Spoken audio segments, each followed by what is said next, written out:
5 investigates raising questions about officials blacking out key information in public reports which detailed a scandal that rocked the town of Danvers. Yeah, those reports involve allegations of racist and homophobic hazing rituals in the high school hockey team locker room, claims that would be unknown to the community if one hockey player hadn't come forward.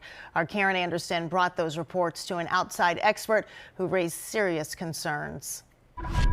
Do you believe there is a cover-up? I do. Why?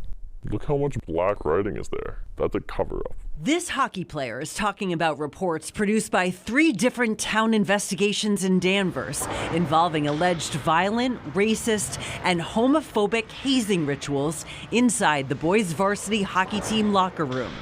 He told 5 Investigates the disturbing details of what he says happened behind these closed doors, including what he says were called Hard R Fridays. He says players who refused to say the N-word with a hard R were physically assaulted, sometimes with a red sex toy. I would refuse to say it and get held down by multiple of my friends and beaten. But if you read these copies of reports by the Danvers School Department, the police department, and an outside consultant, you have no idea what took place. The reason the town of Danvers blacked out or redacted almost all the key words throughout the reports. These are public records. The public owns these records. We brought the records to First Amendment attorney Jeff Pyle. He says the law permits redactions to protect people's privacy, but not to shield unpleasant details of the hockey team's rituals from public scrutiny. The law provides that the public has a right to know what's in the record unless there's a very specific and narrow legal exemption.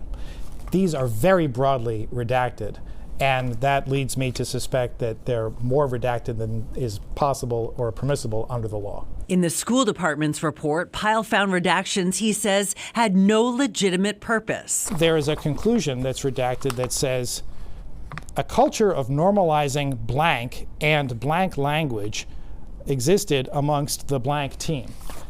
Whose privacy are they trying to protect by redacting words like racism or anti-gay from a report like this? Are they trying to protect racism's privacy? Because this is not a privacy redaction. This is a redaction to try and cover up the conclusions of an investigation. Danvers School Superintendent Lisa Dana declined our request for an interview. Attorneys for the school department said they were careful to protect the privacy rights of the students involved. The school committee chair recently described the town's thinking.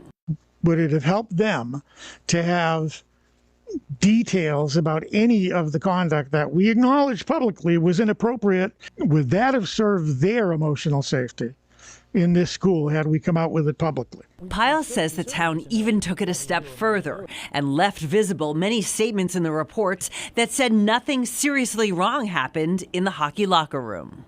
What does that say to you? Well, that says to me that the municipality is over-redacting these reports in order to prevent embarrassment to itself. After media requests, we did receive these slightly less redacted versions of the reports, but they do not shed significantly more light on the incident or conclusions. Now, the Danvers Police Department says the town balanced any right the public has to information in the records with the privacy interests of the individuals involved. The school department says its redactions were approved by the state supervisor of public records. We have appealed to the supervisor, and we will keep you updated. In the newsroom, Karen Anderson, 5 Investigate.